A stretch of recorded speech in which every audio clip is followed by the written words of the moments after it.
Hello everybody, Haxer here, bringing you guys another video focused on Season 4. Because a lot of people, once again, have asked me to do a few more videos on about Season 4 changes, which I'm kind of, hesitant to do since I don't really care that much about like PvE and stuff like that until I actually see the changes myself. But, I figured you might as well just give out kind of my first impressions on a lot of these changes since they have almost pretty much finalized the new masteries. So I thought it might be worth taking a look at them, seeing which ones are good, which ones are bad, and what is the most optimal masteries for supports now. Since, with Season 3, where they just drastically changed a lot of masteries, you saw a lot of people running a lot of new variety with like 11316, like 9021, all that jazz. But now that all these new things are changed, that we have to, it's really important to take a look at seeing what you should do now, since the offense tree got changed really heavily. The utility tree also got massively changed. The defense tree is kind of weird. So I'm just gonna go ahead and just go over most of the support in utility masteries. I'll go over a little bit of the offense defense masteries because their changes definitely have an influence on how you want to put your mastery points in your utility as well. So let's go ahead and go with utility first. So utility, they kept the whole reducing the cast time for recall by 1 second. That's okay. I wouldn't get on support anymore since it's a lot better options as you'll see. Fleet of foot. So now they changed this. So before now they had they had it where if you put points in it, you would get increased wind speed outside of combat. But now they just made it a complete flat percentage, which I think is a really good change. Because now if you put 3 points into this, that'll give you 1.5% permanent movement speed. For both in combat and out of combat. So that is essentially the same as if one free movement speed quit, which is a lot. And I think this is really, really good on a lot of supports, like tanky supports, that really, really need the movement speed, like Leona, Taric, and Alistar, and maybe Blitzcrank, I guess, to a certain extent. And by having that extra, like 1%, 1.5% movement speed, that'll definitely allow you to catch up to other supports, allow you to catch up to other, like, AD champions to get off that TC that you really need to get off. So I think this is definitely a really, really good change that they did because now you don't really have to put your point into meditation and get the free mana regen since some supports don't really need it. Like Leona absolutely doesn't need the extra mana regen, but I mean for the supports that play a lot more passively, like Sona and Nami and Janna and Soraka, you can definitely take out your points and instead of putting in Fleet of Foot, you can just put in meditation, get some free mana regen with early game, which is always really really nice. And then they have Scout up here, and they also changed Scout so that it increases the cast range on wards and trinkets by 10%. This is actually really good. I would definitely put a point in this because, as you all probably know about, there's a lot of really awkward warding spots that are really, really max range, but if you perfectly place your ward, you can reach it. Like, the infamous Scarra ward across the Dragon Pit, and just a lot of other places where you can put your ward across cliffs and stuff like that, but they're kind of sketchy. It's a lot more secure now with getting that extra 10% cast range increase. So now people won't have to complain about, doing the really awkward spots and stuff like that. And also, this might even open up new spots in placing wards in even like farther locations, which could be really cool. I don't really know until I actually test it out myself, but this is definitely a really good point to invest your stuff in. So if for supports, if you want to put 4 points in the first row to get to the second row, either put all three into Fleet of Foot or Meditation, and then put your last point in the Scout. That's what I would do. And then you get unlocked in the next row. The next row has this new one called Conjurer, where summon units, traps, and clones have 10% increased duration, and this does not work on wards. So I would never put a point in this. I think this is a dumb mastery, because the only person I would ever see using this is like Teemo, and that's about it. Because like for all the supports that do have summon units and traps, like Annie with Tivers, like I think Tivers lasts 45 seconds, I think. And an extra 4.5 seconds on Tibbers is not going to do anything because Tibber usually dies anyway, so that's kind of dumb. Nibbling traps, I guess, could work, but I really don't think that the duration of the traps would really matter that much. So I would probably just skip this mastery completely because I don't think it's useful. They kept Summoner's Insight. They made it exactly the same as before. So it would be 4% for 1 point, 7% for another, and then 10% for 3, which is really cool. I think definitely keep your 3 points in here because having once again, always having a lower cooldown on your summoner spells is really useful. It's good for everyone, so just always keep your 3 points in here since all the other things are 1 point anyway, so you might as well just put your 3 points here. Now they have a new one called Strength of Spirit, which gains health regen equal to 10% of your mana regen. This is pretty interesting because I think this will be really good if you get a mana regen item like Chalice, but you once again you won't really get Chalice until kind of mid to late game on most supports. Maybe you'll get it really early if with new gold changes. I don't really know, but like 10% of your mana regen as health regen. Like at least let's say you don't have any items like that. Early on, most supports tend to have about I would say about 2.1 mana regen per second, and so you basically get that's about, like 10 or 11 mana regen per 5. So 10% of that would be about 1 HP per 5 seconds, which is essentially the same as this thing. So I don't think this would really be that impactful early on. It could be more impactful later on, but I don't really see a point in getting this unless you can get a chalice very early on, or if you already have a crap ton of mana regen like runes that could give you a lot more health regen in turn. But I wouldn't really put a point in this. I don't think it's that worth it. And then the last one here is Alchemist, which increases duration of your potions and elixirs by 10%. So elixirs don't really matter that much since you're never going to buy an elixir as a support. It's more about the potions. So potions, at least for a health potion, that's 150 HP per 10 seconds. Mana potions, 100 mana for 10 seconds. So an extra 10% of that is one extra tick on that potion. So that means you'll get uh, an extra 15 HP for every health pot and an extra 10 mana for every mana pot. That's not that much, but since there aren't really anything else you want to put your point in here anyways, this isn't that bad of a spot to put it in. Since an extra 15 health isn't that bad, I suppose. Every time you use a potion. Plus, it'll help you unlock this exclusive mastery in this next row called Culinary Mastery. So what this does is that your health potions are upgraded into biscuits that restore additional 20 HP and 10 mana instantly upon consumption. So that's actually not that bad.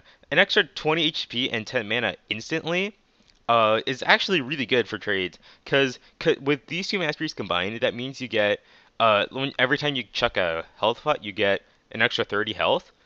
And so every 5 health pots, you're gonna get back a free health pot, which isn't that bad, I suppose.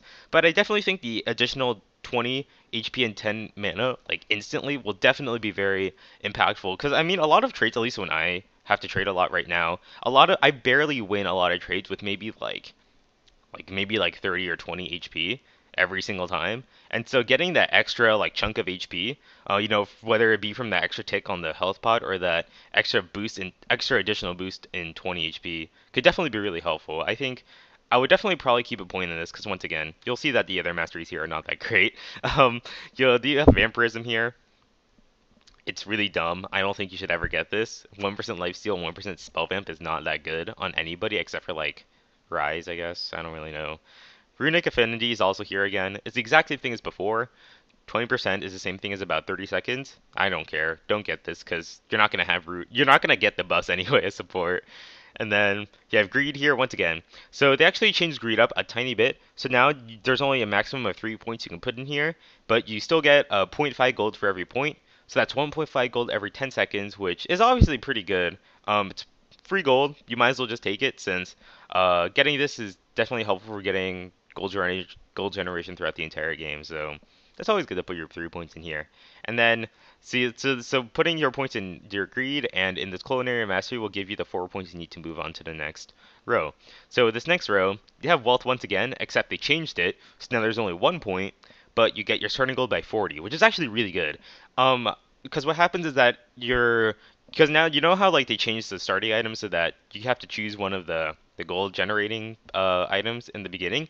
So those gold generating items cost 365 right now. So if you get this mastery in wealth, that means you'll have 515 starting gold, which means that after you buy that one starting gold item, you're gonna have 150 gold left over. So 150 gold will either mean 2 wards, or you can get 1 ward and 2 pots, or you can get 4 pots. So that's pretty cool. I think if you want that extra pot or if you want that extra worth of getting, by all means go for it. And once again, you might as well since the other stuff here isn't that great. So they have Bandit here, which is essentially a rename of Pickpocket, except now they actually added a melee component of it. Since the melee component of Pickpocket was absolute trash, I'll just say that straight up. Since back in season 3, like getting 5 gold every time you hit someone with melee is really bad because you're never gonna hit anybody if you're melee anyways. So it was absolutely terrible. But now they changed it so you get an additional 50 gold on champion kill or assist, which really isn't that much better in all honesty, because 15 gold is very negligible. Like I don't think that's a lot, but if you get like a crap ton of assists, like if you get 10 assists early game, you get a free 150 gold. I guess that's okay. That's like a couple creeps, I guess, but I don't think that's that worth it in all honesty. But once again, you might as well put a point in here since the other stuff isn't that useful. Expanded Mind actually got moved down here for some reason. They improved it so that now you get up to 5% increased max mana, but it's really not that useful on supports because who gives a crap about having a big mana pool? Only Rise does, so I really don't care about this mastery at all. You don't need this at all. And they actually changed Inspiration, which is the EXP mastery. So now you get plus 5 experience every 10 seconds while near a higher level allied champion, up to 10 experience, which is actually not that bad. Because a lot of times when you do play support, you're usually falling really far behind in levels since, sometimes usually, like I roam a lot when I play support, so I usually end up being pretty low level compared to my AD carry since he's getting a lot more solo EXP and I'm not getting any EXP at all. But now having this mastery is actually pretty good since now you can get free EXP for just standing around and doing nothing. So this should definitely help you get your levels a lot more quickly. And I guess if you're sharing EXP with your AD carry in lane, it'll actually let you level up faster than your AD carry, which is pretty interesting. So you could get your ultimate a lot sooner than the other AD carry, which could be really cool. So I'm not actually sure how much this will impact the lane because I kind of have to see the changes myself. But for now, I'll say that this is a pretty cool change. I think this is a lot better than putting like before putting 4 points for like 5% increased mass EXP, which is kind of dumb. But so I think this is definitely a lot better than before.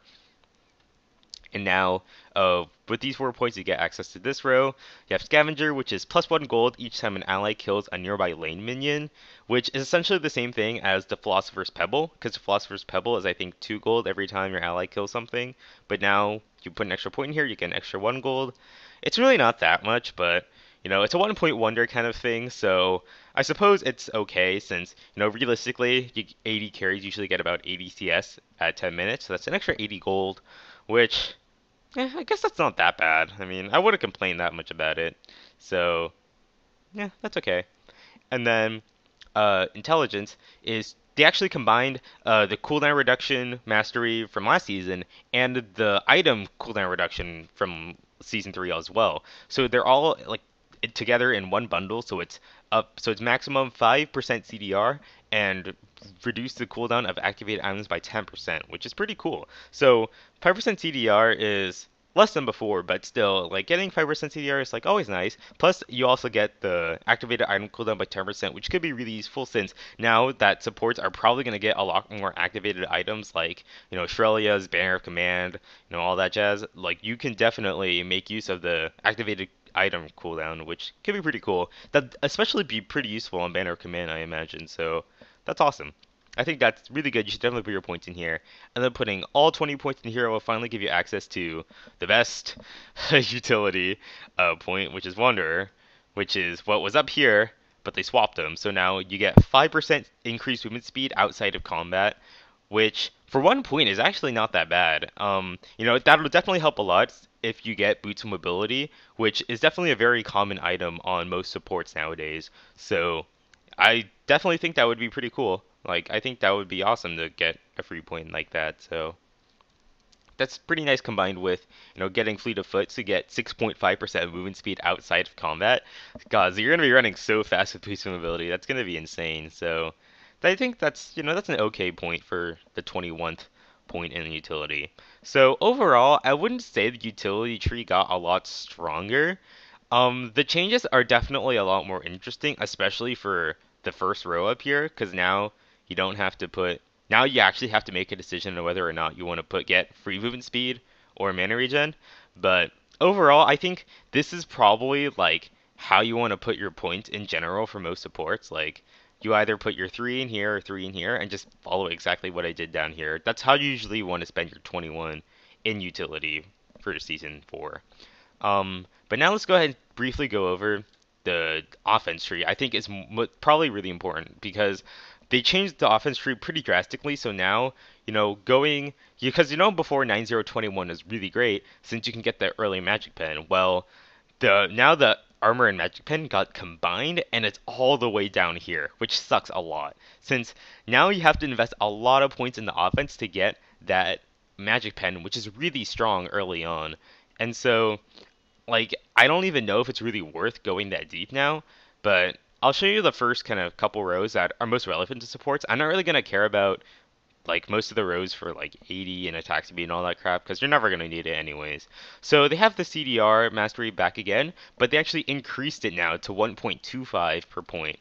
So you put 4 points and you get 5% TDR, which is actually pretty respectable. So if you want to like start getting some offense, definitely put your 4 points in here because who gives a crap about attack speed? And then next row, you have Mental Force, which is getting 1 free AP per level, which I guess is okay. It's not too big. It's not that bad, I suppose.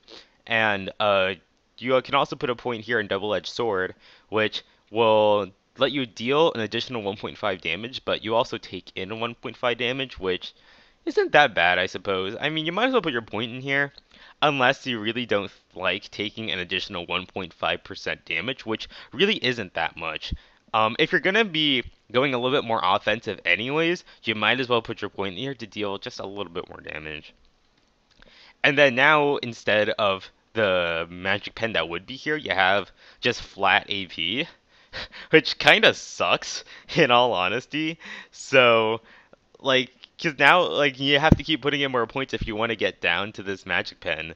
So, like if you want to go down here, I suppose you can keep putting more points. You can put some points in Executioner, which will increase the damage you deal to champions below 50% health by 5%, which is pretty cool. I think you should. I think it's definitely good to put your points here since you can't really put your 3 points in anywhere else anyways. So you might as well put it there. And then once you get that, you move down here. So they actually have this new mastery, which where when you kill a champion, you restore 5% of your missing health and mana, which is okay. I don't think you'll really be getting the kills as support anyway, so it's probably not worth putting a point in here. So I probably wouldn't put a point in here. But you can put your 3 points in here, which gives you increased ability power by 5%, which is okay. Like, since you're going to be getting a lot more AP now in supports anyways, and you'd only really be putting a lot of points in this tree if you're going to be playing someone like Annie or Nidalee who build a lot of AP. So I guess putting those 3 points in here is pretty much your only option. And you can put 1 point somewhere else. I'll just put it in here for now. And you now have access, finally, after 16 points, you have access to the armor and magic pen. So you finally put 3 points in here, and you get 19 in offense. Now, this probably applies to AP mids as well. I would probably not really invest much more into the offense. I guess the Arcane Blade is kind of cool, I suppose. But I mean, getting Havoc as your final mastery is really crappy. Like 3% increased damage is not very much at all. So I would not really consider getting that 21. I mean, I don't think it's that great, but anyways. So like getting 19 for offense, like I don't even know if this is worth it on supports anymore. Like I guess, if you want 19 in here, I guess you can like put back some more of your masteries back here. Like I mean, I guess you could just put your 3 in here. And then you have a 1911 setup, which will once again give you the gold with the gold generation per 10 seconds, which is always useful. And you also get a crap ton of offense. But you sacrifice a lot of the utility you get down here, which is actually okay since it's really not that more significant to get like the random gold from like bandit and crap and like the CDR is probably the most important thing you'll miss out, but it's really not that important because you get like the exact same amount of CDR from here. So you're really not missing out on the CDR. You're kind of just missing out on the item usage, but that's not that big. And getting 5% increased movement speed out of combat's not that big on those kind of like heavy AP supports. So this is a setup that can definitely be viable if you're building someone like Annie or Nidalee or something like that. I'm definitely gonna try to play a lot more like AP mid-oriented champions as support to see how effective they are in that lane now that you can build relatively like a lot of AP. So that'll be pretty cool. But overall, I do think the offense tree is a lot crappier now. If you want, because you really have to invest a lot of points in to get something good out of it, and I'm not sure if that's really worth it anymore. But we'll see what happens. And now the defense tree. So what's interesting, the main thing to know about the defense tree is that you know how block and the blocking the damage from champions was like down here, which is why you always had to put 13 in defense. They actually moved that up, but they reduced numbers on it. So now block is all the way up here. You can put 2 points to get reduced damage from attacks by 2, which is pretty good. I think that's not that bad actually. Like you should always put your points in here to get 2 and free points in that, which is good for your laning phase.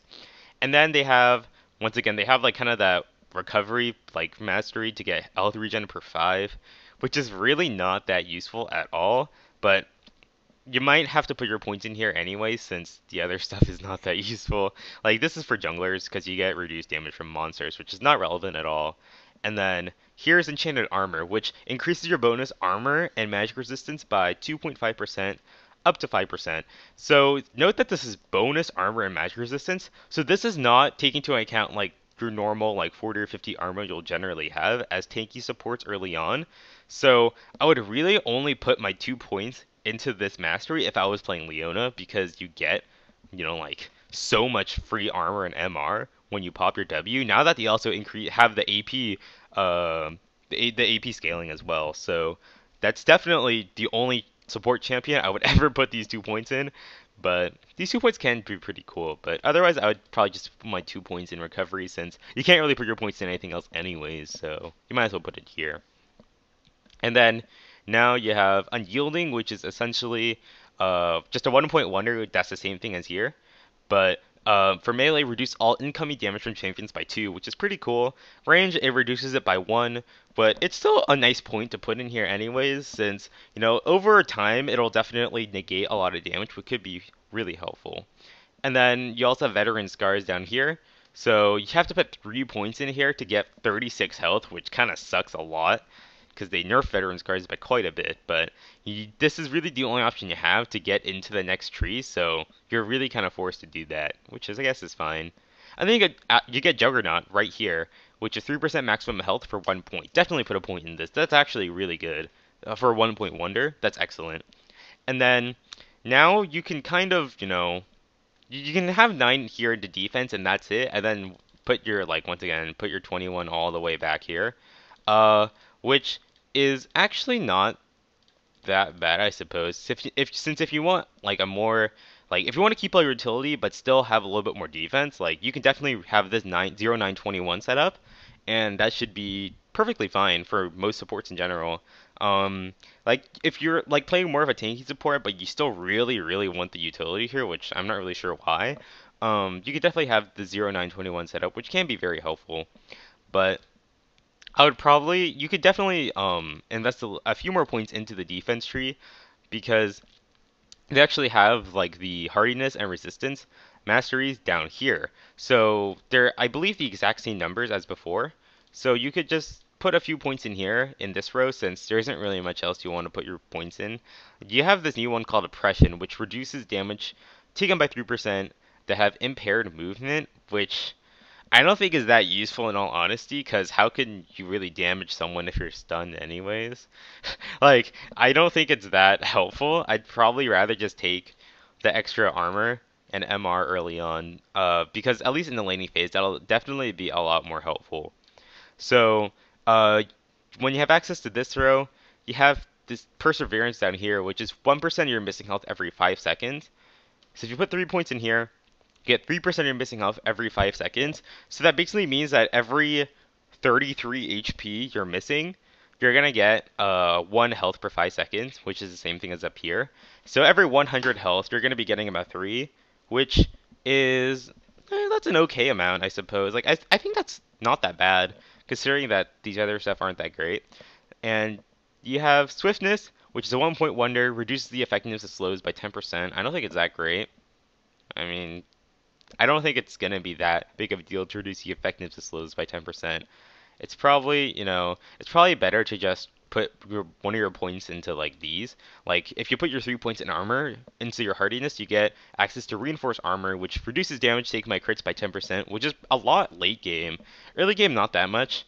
So it really kind of depends on whether or not you want to keep going down. And then down here is I don't think it's that useful. I think the only thing interesting to note is Runic Shield, which gives you a 50 health shield when you start the game and every time you respawn, which can be pretty cool.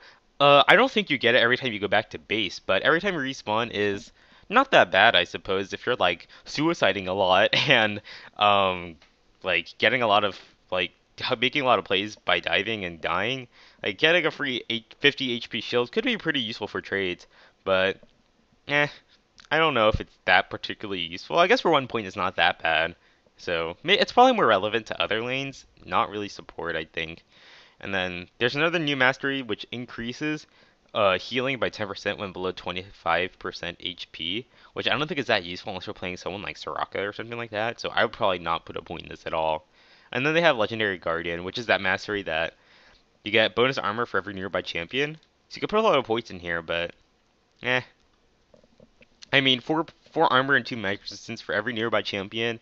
That's a max of 20 armor and 10 MR, but I don't think it's that useful in supports. Because, I mean, you're putting so much in the defense. I don't think you should go this deep in the defense. And then you have the Tenacious Mastery, which I don't think you really need that as support. So, this is probably the farthest I would go in a defense tree, just putting about 16. You can probably get away with just putting 15. Hell, you can probably just get away with putting in 12. It really kind of depends on your playstyle, I suppose. And I guess you can, if you want to invest like a lot more into the defense. Let's say I was like Leona. I'll just go back to Leona. I would probably have a setup, uh, something like I would say something like this, like 15-15 wouldn't be that bad, I suppose, because once again, you can if you want to put some extra points into the defense, so that way you have more armor and you have some more health regen. I think that's okay to give up for being more tanky in lane than getting like CDR and movement speed and all that crap. But if you really don't want all that defense, once again, you don't have to put all the masteries in here. Like just overall, I think a lot of these masteries are very strange now since they basically like limited like what you could put in each row, so you don't really have that much of an option. Um, and if you want to keep going down the tree, you basically have to keep putting your points into the same thing to get access to the next row. So like I think a very general rune page you could definitely use. I think if you're very new to support and you really don't know what to do, I think you should go with a rune page, like this. I think this is probably the most balanced rune page you can get. What I'm doing is that I'm putting 21 utility. You get 4 in offense for the CDR, and you get 5 points in just getting like the block masteries and a little bit of health regen. And so I think this is probably the most balanced setup you can get. A 4-5-21 setup. I think this is really strong. Um, on pretty much anyone, I suppose. Like I think you can get away with running this setup on any single support, and I think you should still function very well. Getting 10% CDR from your runes from just your masteries is pretty sweet because I always loved doing it before, since combined with your runes you can get and items you can get 40% CDR very easily. But getting this setup is pretty nice. If you don't like this setup, like if you really don't want the CDR, you could take out the 4 points in here, put it in the defense. That'll be pretty cool as well.